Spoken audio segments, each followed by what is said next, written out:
Hey, what's up YouTube? Josh here, Momentum Productions. I got up bright and early today at 5:30 a.m. and I'm heading over, or actually I'm already at the location, and I'm shooting something really cool.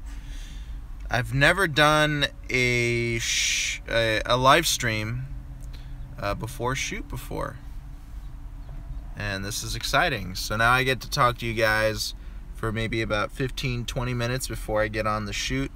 Wow, a lot of people are tuning in now. This is fantastic. So I have a ton of gear already ready. This is just some of the stuff. There's just a slider, maybe one think tank photo bag, and then my trunk has a ton of stuff.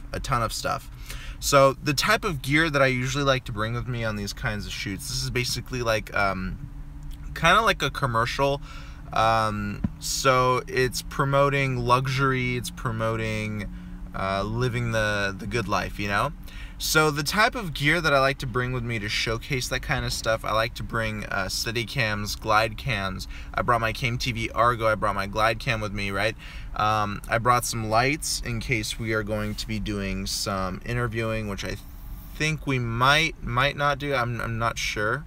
So in this situation, when you guys don't know too much about the shoot, because usually that's going to be happening, especially if you're a freelance videographer, bring more gear than less gear. Like, I always come over prepared, and I bring a ton of my gear. Even though I'm not going to use half of it, I still bring it just in case, because if the client decides to change their mind and you don't have the gear with you, then it's not a good thing.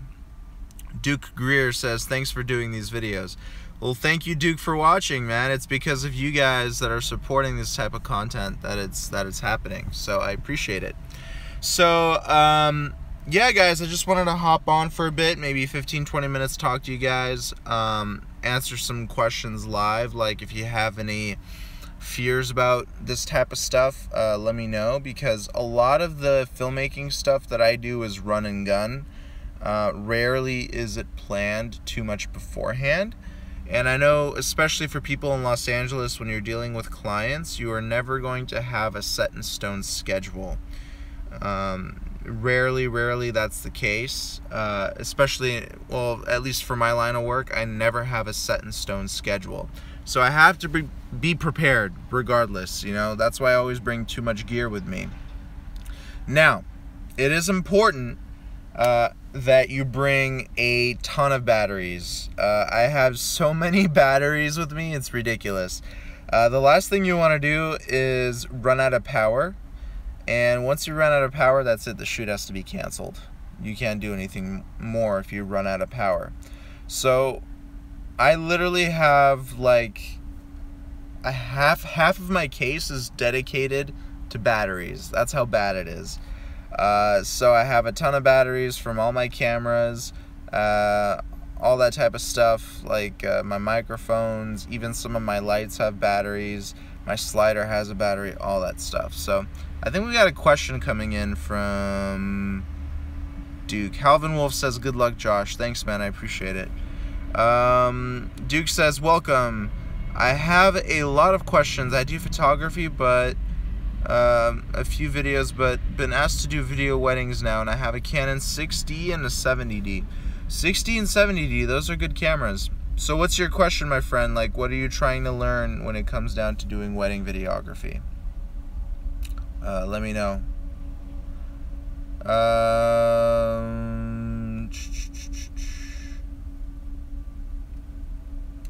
have about 5 minutes, guys. I just got a text from the client. They're getting ready here. So ask me 2 questions really quick. Ask me 2 questions. Okay, so Duke is asking like lenses and settings. So Duke, so it depends. So for wedding stuff, I love shooting wide angle lenses, wide angle to mid-range lenses. So for example, 14mm is fantastic. Then a 16 to 70 is another fantastic lens. So I think that's a good thing to start with. When you're trying to shoot an interview, like telephoto lenses will be fantastic because they provide you a nice depth of field. Like a 70 to 200 Canon, that's a fantastic L series camera lens. So that's gonna get you some beautiful depth of field and all that good stuff. Duke also says, I have a slider and a handheld stabilizer and a fly cam. I have the 10 to 18. Beautiful lens, but especially on the 6D when you're working with a full-framed sensor like that, it might be too wide to just stick to 10 to 18. You might also want to go up to even 50 or even 70. Anything between 14 to 70 is fantastic, but I want to make sure that I have those lenses to shoot those focal lengths. 14 to 70. I want to make sure I can shoot that. Israel Mona H. Hi, I've been following up with your videos. I'm an upcoming cinematographer between Canon and 80D and T6. Which should I get? I mean, they're both pretty good cameras.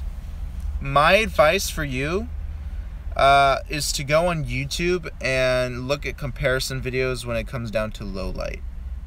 Those two cameras are going to be battling up with each other when it comes down to low light. So type in on YouTube Canon 80D versus T6 low light comparison. And if you want to be doing stuff like, run and gun like me, you got to have something that does well in low light. Okay?